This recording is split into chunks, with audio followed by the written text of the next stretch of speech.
America నుంచి వచ్చినటువంటి యూనస్సు ఏకంగా బంగ్లాదేశ్ పరిపాలనే చేసేసాడు. ఎలా సాధ్యమైంది అసలు? బంగ్లాదేశ్ సైనికాధికారి ఇటు ఎవరైతే బంగ్లాదేశ్ అప్పటి ప్రధానమంత్రి షేక్ హసీనాకి సొంత బంధువు, అలాంటి వ్యక్తే ఆమెని సేఫ్గా ఇండియాకి పంపించేసి ఆ పైన యూనస్కి సహకరిస్తూ వచ్చాడు.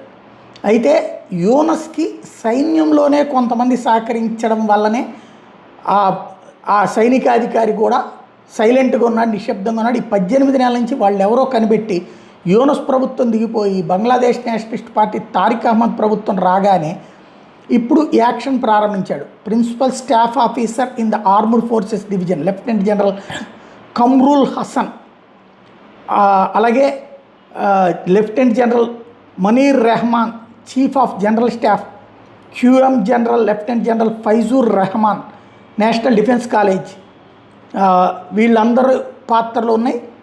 ప్రమోషన్స్ని major general Moin Khan block చేసుకుంటూ వచ్చాడు. అలాగే ఆర్మీ చీఫ్ జనరల్ వకార్ ఉజ్జహమాన్ని కావాలని చెప్పి ఆపే ప్రయత్నం చేశాడు. రిటైర్మెంట్ చేయమని, అంటే నువ్వు అర్జెంటుగా రాజీనామా చేసి వెళ్ళిపోమని ఒత్తిడి తీసుకొచ్చాడు.